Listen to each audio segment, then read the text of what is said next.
siguiente bloque estamos en comunicación a través de la plataforma Zoom con el viceministro de Economía, Carlos Javier Charotti. Javier, ¿cómo te va? Muchísimas gracias por participar de Proeconomía y Finanzas. Gracias por la invitación, Edu. Un placer estar acá en tu programa. Queríamos consultarte un poco la visión del gobierno con relación a estos primeros números que se tienen de la economía en el año 2024, Javier. Según las proyecciones del Banco Central, tenemos una proyección de crecimiento económico de 3,8% para el 2024.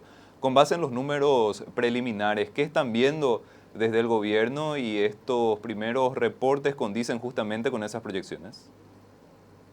Sí, totalmente, Eduardo. La verdad que los números están viniendo bastante bien, así que vemos un sólido desempeño no solamente en el sector industrial, sino también en el sector de servicios, lo cual nos da indicios de que el crecimiento de este año va a ser mucho más balanceado de lo que fue los años anteriores. Eso es una muy buena noticia y quizás los resultados que se están viendo en el mercado laboral son una prueba de ello. Así que vemos con bastante optimismo las tasas de crecimiento económico de este año.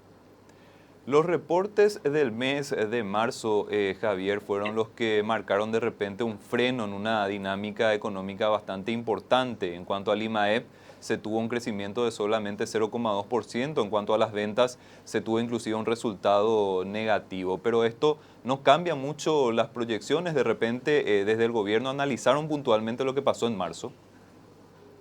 Sí, totalmente. La verdad que lo que estuvimos analizando bastante fueron los datos laborales. Sin embargo, el dato de IMAEF sigue siendo bastante consistente. Quizás el sector agro es un sector que va a empezar a repuntar en el segundo y tercer trimestre con la zafra en términos de empleo. Entonces, realmente los números siguen siendo consistentes con las proyecciones que tenemos. Las proyecciones del Banco Central siempre tienen un criterio bastante conservador, en el sentido de que trata de ser precavido de los números que va a lanzar, o sus proyecciones que va a publicar. Entonces creemos de que estamos todavía en un muy buen camino y quizás el crecimiento, como lo indicó el ministro, sea un poco superior inclusive. En cuanto a los datos laborales, Javier, estuviste mencionando que también hicieron un análisis sobre esto. ¿Cuál es justamente el resultado según la visión de ustedes, teniendo en cuenta ambos componentes, la tasa de ocupación y la tasa de desocupación? ¿Cómo vinieron los datos en este primer trimestre del año? Y mira, Edu, ahí es muy importante de que siempre el análisis se haga comparando el primer trimestre del 2023 con respecto al primer trimestre del 2024 por los factores estacionales que tienen los trimestres, el último de cada año y el primero de cada año. Por darte simplemente un ejemplo del componente estacional que tenemos, tenés diciembre, que sabes que prácticamente el circulante que existe en la economía es bastante elevado, se paga aguinaldo.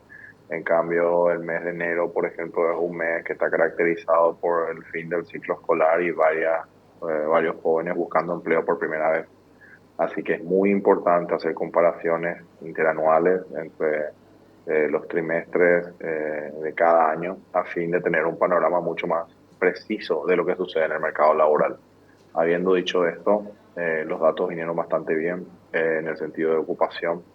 El crecimiento de la desocupación, como dicen los estadísticos, no es significativo estadísticamente.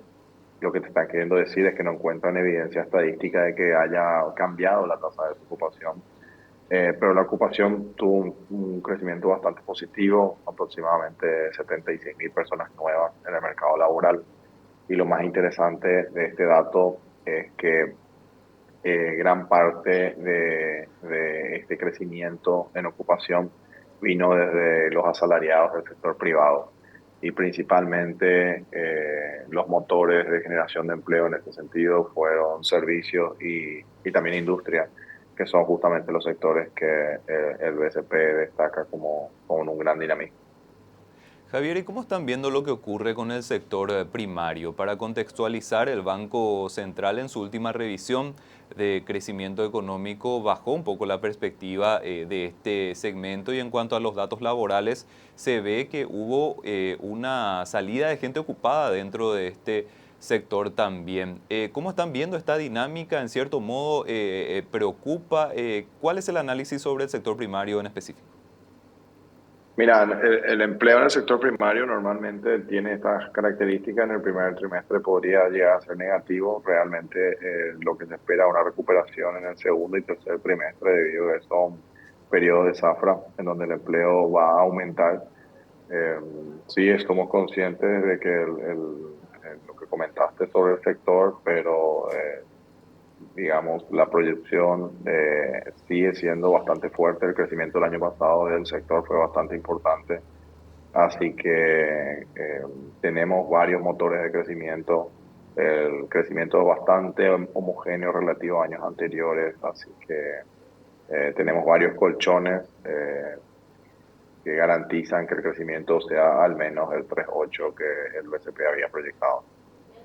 ¿Les parece, Javier, que los datos estarían todavía siendo positivos en el segundo trimestre? Hablando un poquitito de la dinámica económica y tal vez de la dinámica laboral, ¿las perspectivas siguen siendo positivas o hay algún tipo de elemento particular del segundo semestre que pueda atajar un poquitito la dinámica?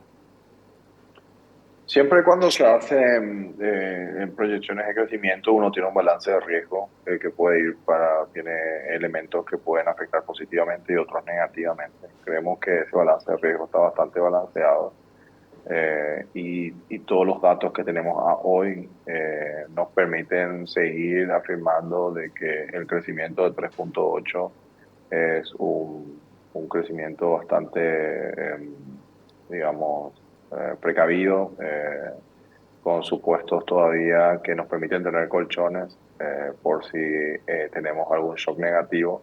Entonces somos bastante optimistas de que el crecimiento al menos va a estar en los niveles que el BCP ha publicado.